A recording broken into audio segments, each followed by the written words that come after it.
Je me suis sentie violée psychologiquement. J'avais honte. C'est clair qu'on a une proie.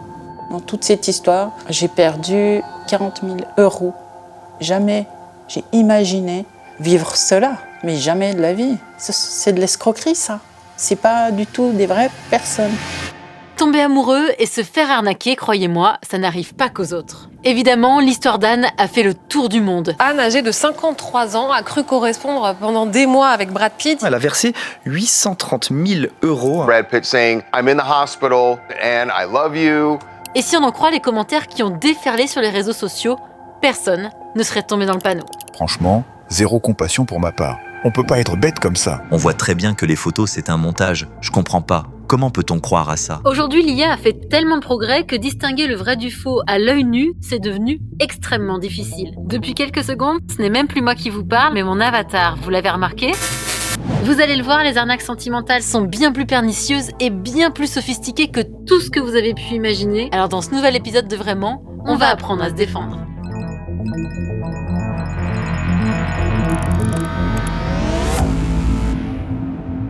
On les appelle les brouteurs, une expression venue tout droit de Côte d'Ivoire pour désigner des hommes qui s'enrichissent sans effort. Une référence aux moutons qui baissent uniquement la tête pour brouter l'herbe directement sous leurs pieds.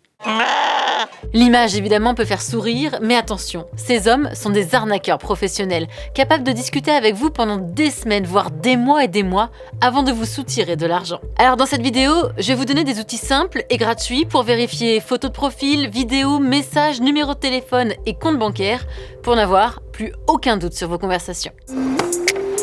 Pour cette enquête, je vous emmène en voyage, non pas en Côte d'Ivoire, pays réputé pour ses arnaques sentimentales, mais à Neuchâtel, parce que dans moins de 2 heures, je vais récupérer des données extrêmement rares, les conversations complètes d'une dizaine de brouteurs, photos, vidéos, messages. Je vais tout avoir pour plonger avec vous en plein cœur des arnaques. Bonjour. Bonjour. Cécile, enchantée. Renaud, enchanté. Bonjour. Olivier, enchanté. Merci beaucoup pour votre temps. Merci d'être là.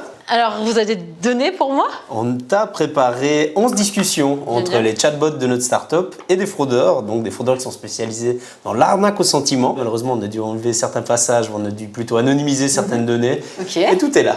Génial, on va regarder ça un petit peu ensemble juste pour que je sache où je vous mets les pieds. Vous me faites voir ? Ouais, bien sûr.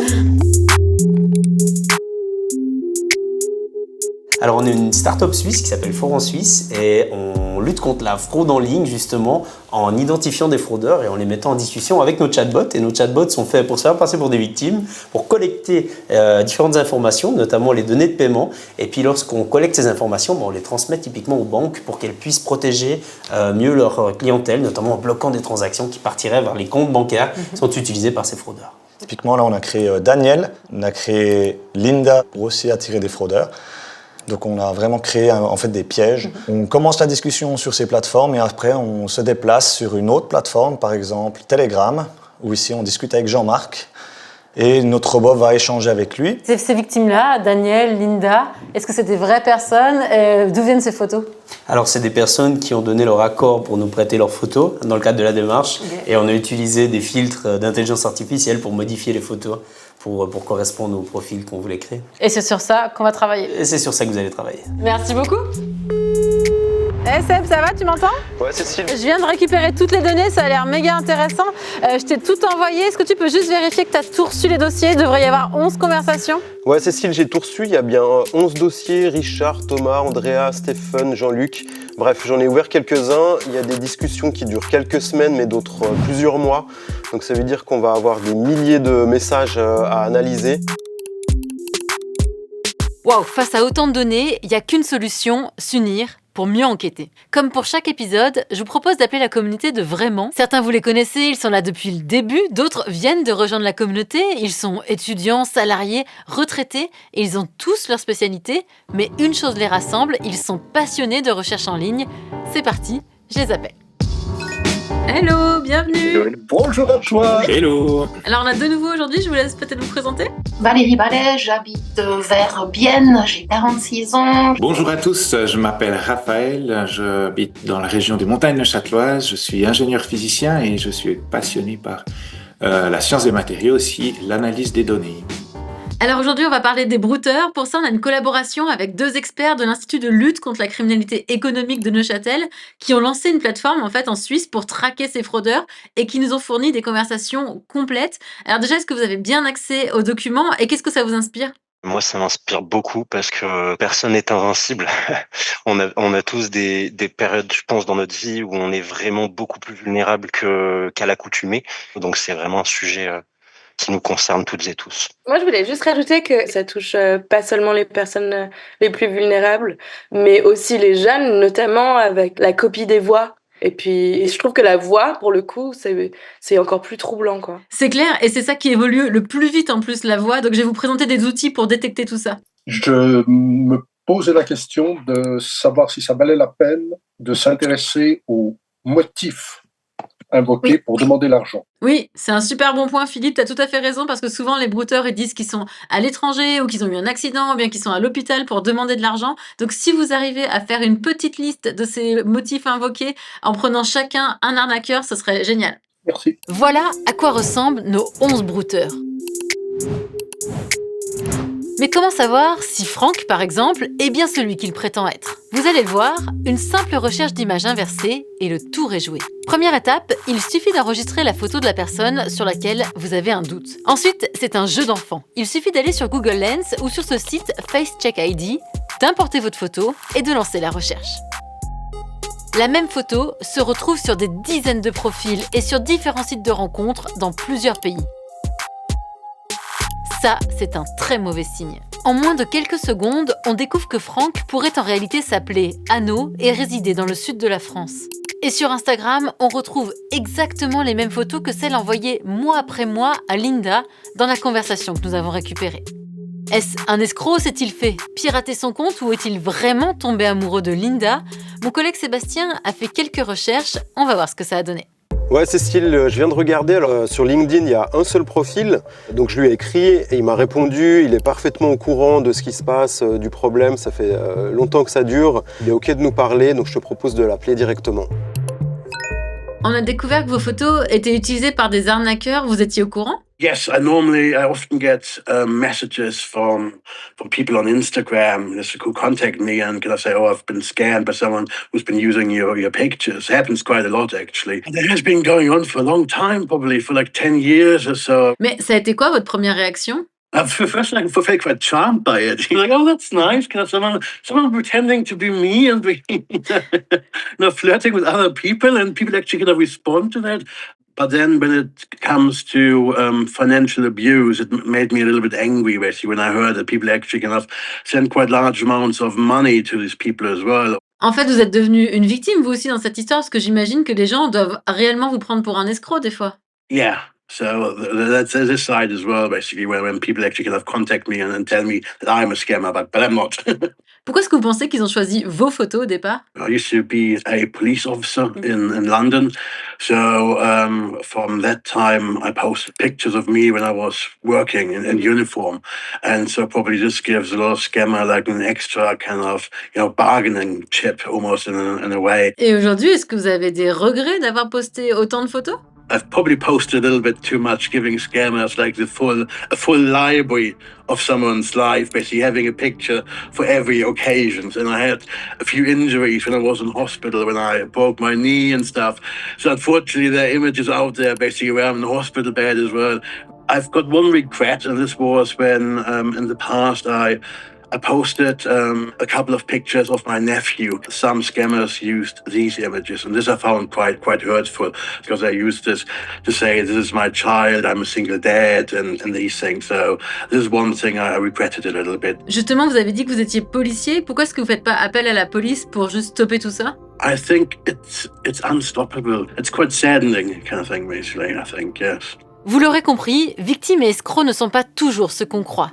En faisant exactement la même recherche pour Steven, un adorable vétérinaire qui sauve les chiens à travers le monde, je suis tombée sur ce profil Instagram. Là encore, on y retrouve absolument toutes les photos envoyées à Linda. Mission à l'étranger, hélicoptère et comme pour Brad Pitt, une photo sur un lit d'hôpital. Comme pour Anno que vous venez d'entendre, c'est un vol d'identité. Le vrai Steven est américain, il est marié à un démocrate de premier plan, diplomate, ancien chef du protocole sous l'administration Biden. Je m'attendais absolument pas à tomber sur un profil pareil, mais quand je vous dis que tout le monde peut être piégé, c'est pas une blague. Mais qu'en est-il pour les autres conversations et les autres profils? C'est l'heure de rappeler la communauté. Alors je vous propose un petit tour de table pour voir ce que vous avez pu repérer comme stratagème dans les conversations. Qui c'est qui veut se lancer? Aileen? Moi, j'étais sur Harry, je crois qu'il s'appelle. J'ai vu que c'était un monsieur qui avait fait la une d'un magazine dont j'arrivais un peu à déchiffrer le nom. Du coup, je suis allée sur le site du magazine et j'ai regardé toutes les unes et j'ai retrouvé. Et ensuite, je suis allée sur l'Instagram de ce monsieur, qui est donc un acteur un peu, et j'ai retrouvé quelques matchs. Et j'ai trouvé d'autres profils d'hommes sur des sites de rencontres avec les mêmes photos. Je sais pas si vous m'entendez bien, mais j'ai regardé le profil d'Andrea et je suis tombée sur un profil, visiblement c'est un acteur, il me semble que c'est espagnol.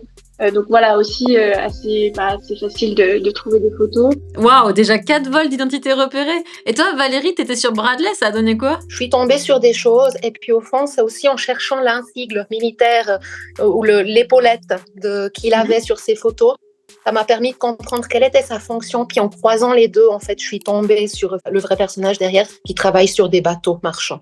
Sans surprise, médecins, militaires et employés dans le secteur du pétrole, ce sont les profils les plus usurpés, avec chaque jour des milliers de photos volées et republiées directement sans aucune retouche sur les sites de rencontres. Derrière ces faux profils, il y a des victimes bien réelles. Amandine a 53 ans, elle est aide-soignante à Genève et a accepté de nous raconter son histoire. Par crainte des moqueries, elle a choisi de rester anonyme. Est-ce que vous pouvez me raconter, Amandine, comment est-ce que tout a démarré pour vous? J'ai commencé à aller sur les sites de rencontres mythiques. Je me suis arrêtée sur un profil, évidemment, où il y a une belle photo d'un homme. C'était mon idéal masculin. À ce moment-là, vous dites quoi? Vous dites c'est trop beau pour être vrai ou... Non, je ne me suis même pas posé plus de questions au début. Vraiment pas. Après, il a raconté aussi qu'il vivait en France, qu'il est PDG d'une société de concessionnaire de voitures, etc. Donc par la suite, quand même, je me suis renseignée. C'était vrai. Il y avait bien quelqu'un qui... Bien sûr, il y avait bien quelqu'un. Donc je me suis dit, bon, ben voilà, je ne me pose pas plus de questions.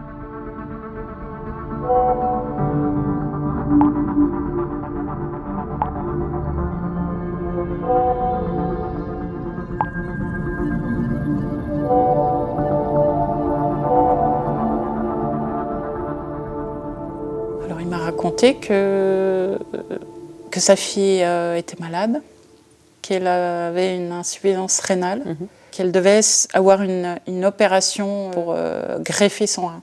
Moi, je lui ai expliqué, mais en général, c'est une liste d'attente, etc. etc.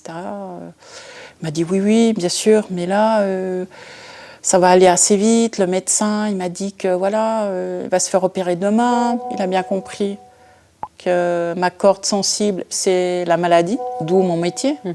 Donc, il commence à vous expliquer « Ah, mais tu sais, tu peux m'aider tout simplement. Ah, » Ok. Bon, je lui ai dit que j'avais un compte bancaire en Suisse. Il m'a expliqué comment faire pour lui envoyer de l'argent. À ce moment, il vous met la pression, il vous dit « faut aller vite », il vous écrit régulièrement. Comment ça se passe en termes de... Tout à fait. Il y a beaucoup de pression, en fait.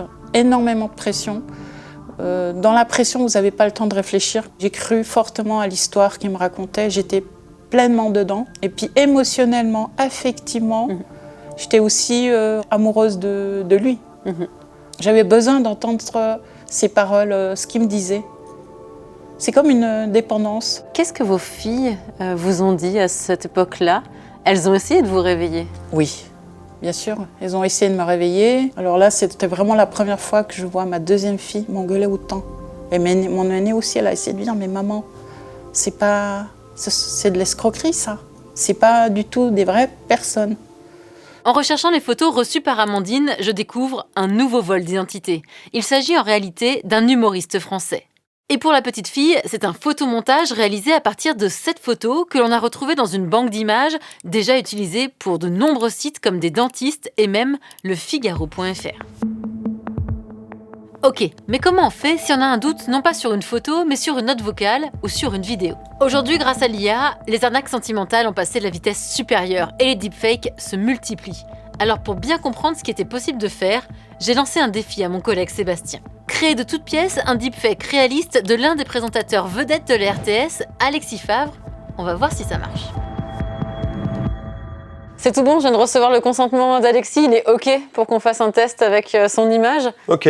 Bon, écoute, je te préviens, moi je suis pas du tout un expert, mais je vais essayer.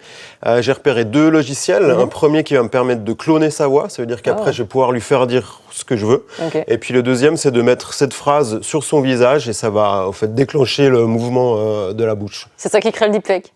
Exactement. Purée, j'ai hâte de voir. Mais il faut pas qu'on ait une vidéo source, quelque chose d'origine pour qu'on puisse le fabriquer, ça ? Ouais, bien sûr. Alors l'idée, c'est de se baser sur une seule vidéo. Donc j'ai trouvé cette vidéo, je te montre. Ouais. Cette affaire de falsification de signatures, lors de récolte de signatures précisément pour les initiatives. Donc c'est une vidéo d'annonce au fait du sujet qui va être débattu dans Infrarouge. Ouais. C'est une vidéo toute bête qui est, je pense, filmée à l'iPhone dans son bureau. L'image est assez stable. Il bouge pas trop, lui, il parle bien, le son est correct. Et ça, c'est sur son compte Facebook, donc accessible. Ça, c'est accessible à tout le monde, c'est sur son compte Facebook. Bon, on est dans les mêmes conditions que les brouteurs. On essaye ? Exactement. Allez, c'est parti. Go.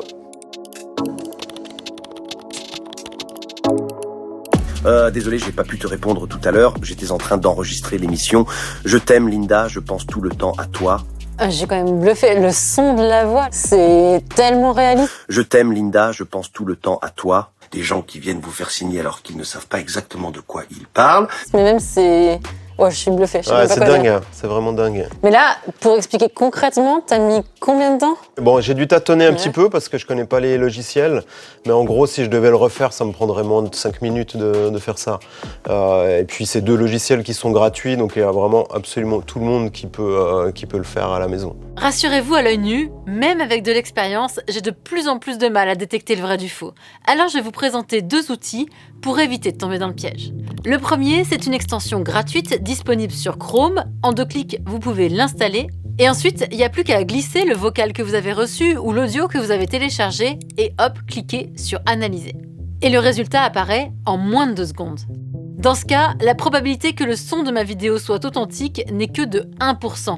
Le deepfake a donc été parfaitement repéré. Deuxième outil pour la vidéo, j'utilise Sensity. Là encore, cet outil est totalement gratuit et permet de repérer en moins d'1 minute si votre vidéo a été manipulée. Par exemple, est-ce que des pixels ont été rajoutés ? Est-ce que le visage complet a été remplacé ? Est-ce que les lèvres ont été modifiées ? Et plus fort encore, cette plateforme détecte quel est le logiciel qui a été utilisé pour la manipulation. Vous allez le voir, c'est bluffant. Faisons le test avec notre vidéo. Je la télécharge, je clique, et immédiatement, un warning rouge apparaît avec la mention suspect et juste à côté, la mention spoofing, c'est-à-dire usurpation d'identité. Et plus bas, le rapport montre que la vidéo a 71% de chances d'avoir été manipulée et précise même que ce sont les lèvres qui ont été trafiquées, ce qui est le cas pour notre vidéo. Ça, c'est pour la technologie, mais évidemment, l'astuce la plus simple, et je suis certaine que vous l'avez déjà entendu des centaines de fois, c'est de demander à rencontrer votre prince charmant. Et s'il invente toutes les excuses possibles et imaginables pour repousser le rendez-vous, alerte rouge, c'est un signe clair d'une tentative d'arnaque sentimentale. Mais vous allez le voir, les excuses peuvent parfois être très variées. Harry a hérité de 280 000 barils de pétrole, il me semble, de son père qui est mort subitement. Et il a dû aller à Taïwan pour s'occuper des affaires de son père et tenter de vendre ses barils. Je peux volontiers parler de Bradley. C'est le 41e jour où il commence à demander de l'argent en disant moi, je vais toucher 10% de mon salaire qui sera de quasiment 1 million. Mais pour récupérer ce montant qui a été déjà versé sur un compte en banque qui est bloqué, j'ai besoin de papiers. Et pour faire ces papiers, j'ai besoin d'un avocat. Donc, il faut que tu agisses vite. Et c'est comme ça qu'il a introduit en fait l'urgence. Ah ouais, moi, ça me fait penser au profil de Thomas que j'ai analysé. Lui, il se présente comme un militaire français d'origine suisse qui est en mission au Mali. Lui, son excuse pour demander de l'argent au bout de 5 jours, c'est de dire que son unité entière s'est fait attaquer, qu'il y a eu des morts, il y a eu des blessés et qu'il a perdu son arme et que s'il la paye pas immédiatement, il va se retrouver en prison. Donc, il doit de toute urgence trouver de l'argent. Moi, j'ai juste une petite remarque. Moi, ce qui m'a, en parcourant un peu les profils et les conversations, c'est la pression qui est mise. C'est vraiment du harcèlement, quoi. Et puis cette espèce de lien psychologique qui est dinguissime, quoi. Ça m'a vraiment marqué. Et le nombre de messages. J'ai Steven, il a envoyé plus de 7000 messages. Ça, c'est fou. Enfin, c'est vraiment comment tu arrives à avoir du discernement et puis à réfléchir normalement quand tu es dans ce type de relation. Enfin, il y a un côté qui est incroyable et qui, je pense, pourrait dérouter beaucoup de monde, quoi. C'est impressionnant. Joris, toi, tu as essayé de quantifier justement ce love bombing avec un algorithme. Je te laisse peut-être partager ton écran. Oula, c'est quoi toutes ces couleurs, tu nous expliques? Alors, les émotions que l'algorithme est capable de détecter, c'est la joie, la colère, ensuite la tristesse, la peur, le dégoût et la surprise. Et par exemple, pour Andrea, et on peut voir qu'en fait, il semble y avoir certains patterns qui apparaissent où en bleu, ça descend drastiquement à certains points. Donc, ça veut dire que il a un ton plutôt neutre au cours de la discussion et soudainement sur une cinquantaine de messages, il va y avoir énormément de joie en vert qui remonte. Il fait un petit peu du love bombing comme ça de manière assez violente. Moi, ce que j'ai regardé après manuellement, c'est que ce premier pic, il appartenait un petit peu à la première demande d'argent. Donc j'ai l'impression, à partir que la personne accepte de payer, l'attaqueur, en réponse, ce qu'il va faire, c'est qu'il va fournir un peu le soutien émotionnel que la victime attend, l'amour qu'elle attend. Et c'est un peu dans ce contexte qu'on voit les émotions qui changent. Je pense que c'est vrai de dire que lorsqu'il y a une demande d'argent, ils veulent pas que vous réfléchissiez. Donc, ils vont un peu vous étouffer sous des messages. Et à ce moment-là, en fait, la seule chose qu'on peut faire, c'est payer.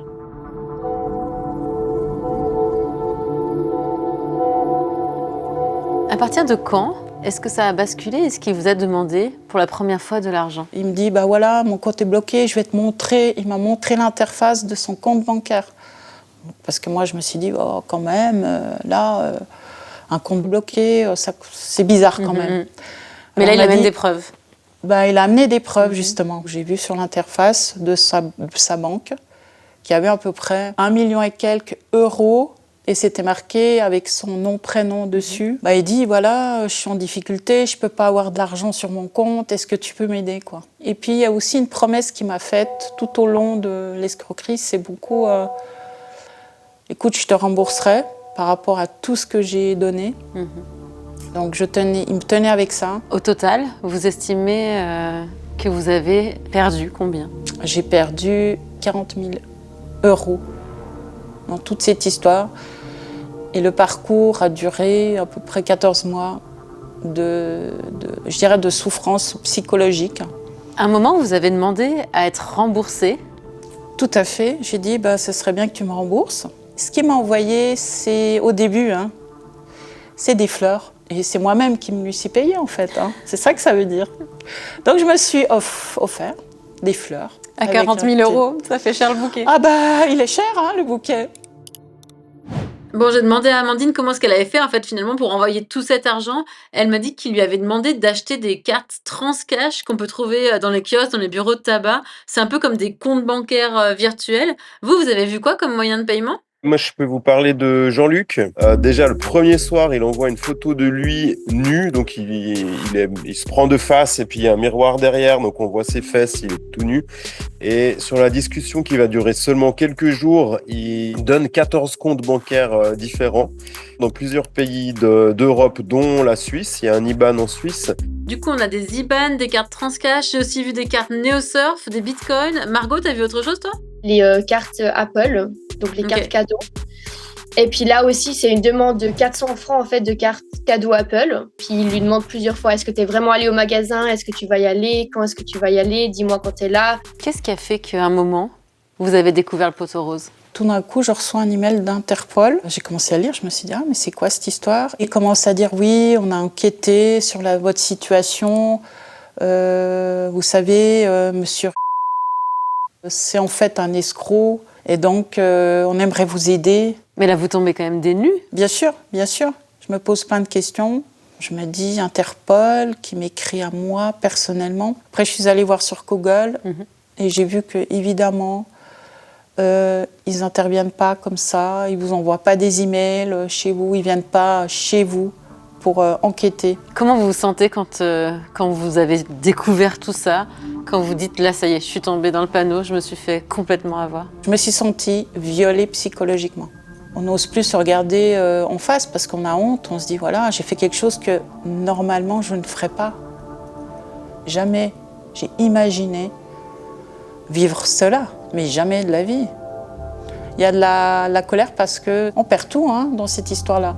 Les gens ne comprennent pas forcément tout ça. Ils se posent la question en disant comment ça se fait que tu tombes là-dedans, mais t'es naïve? Mais en fait non, c'est pas la naïveté. Ça peut toucher tout le monde. On est tous sujettes à tôt ou tard aller sur un site de rencontre. On n'est pas à l'abri de ça.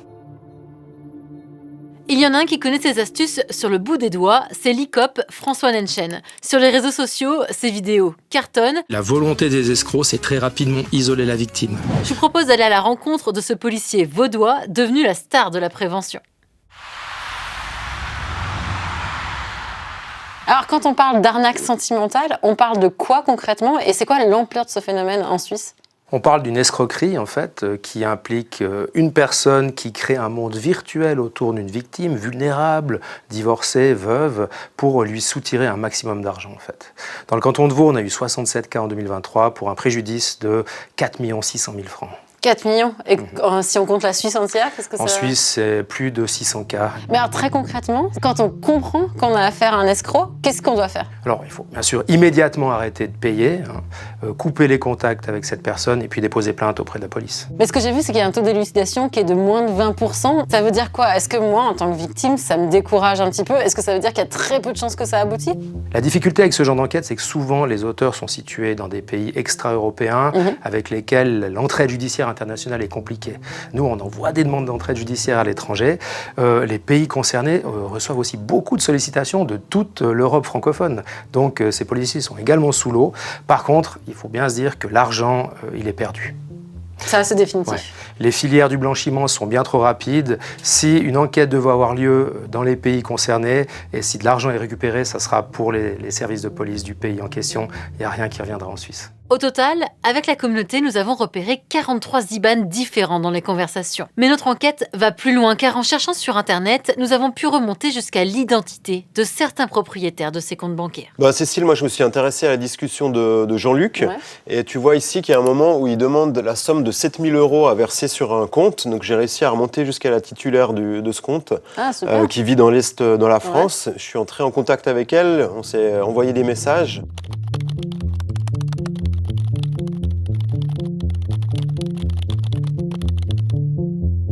Nous avons contacté 2 femmes. La première nous a expliqué n'avoir aucune idée de comment ces coordonnées bancaires se sont retrouvées dans les messages des brouteurs. Et la seconde, située dans la région de Berne, a coupé court à nos échanges et a refusé de nous répondre. Alors, victime ou complice, difficile de le savoir.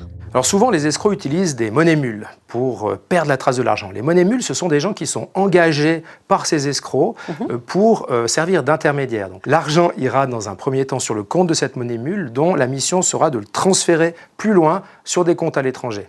En se prenant un pourcentage, j'imagine? Alors la monnaie mule, en principe, prend un pourcentage de 10%, mais elle n'est pas au courant que l'argent provient en fait d'escroqueries. Mais du coup, qu'est-ce qu'elle risque? Elle risque aussi gros, cette personne-là. Alors, elle risque en fait d'être condamnée pour du blanchiment d'argent. En fait. C'est un des articles du Code pénal et ça va jusqu'à 5 ans de prison pour les cas les plus graves. Alors nous, on a analysé les messages de ces brouteurs, on a repéré les demandes d'argent, on a repéré les IBAN, les titulaires, on a essayé de joindre ces titulaires. Ces personnes disent « moi, je n'étais pas forcément au courant, est-ce que c'est possible ?» Oui, tout à fait, parce que ces personnes répondent à des annonces d'emploi. On leur dit qu'ils seront agents financiers ou différentes appellations. On leur dit, voilà, vous mettez votre compte à disposition, vous recevez de l'argent de nos clients internationaux et votre mission sera de le transférer plus loin. Ils pensent que ce travail est légitime, alors que pas du tout. Ces gens sont piégés, ils finissent auteurs de blanchiment, alors qu'ils ont été victimes d'un escroc eux aussi. Dès le moment qu'il s'agit d'argent, il faut se douter. Il faut se dire que tant qu'on n'a pas rencontré la personne en vrai, il s'agit d'une arnaque potentielle. Mais il y a le côté aussi, j'ai honte, j'ai pas forcément envie d'aller toquer à la police pour dire je me suis fait arnaquer, je suis tombée comme une bleue dans le piège. Ça, vous le rencontrez? Bien sûr, aucune victime vient la fleur au fusil. Souvent, ce sont plutôt des proches qui nous contactent. En plus, ce qui se passe actuellement avec l'affaire Brad Pitt et Anne, ça n'a pas fait de la publicité pour les victimes, qui ont peut-être encore plus honte d'en parler. Mais oui, alors c'est aussi tout le travail des proches des victimes qui sont souvent les premières personnes à contacter la police pour nous aviser qu'il y a une situation de ce type. Vous avez bien entendu, les proches ont un rôle primordial à jouer. Alors si vous avez un doute pour l'un de vos amis, demandez-lui une chose toute simple, de vous exporter sa conversation complète. Si vous êtes sur WhatsApp, c'est facile, il suffit de cliquer sur l'expéditeur en haut, au milieu et exporter la conversation.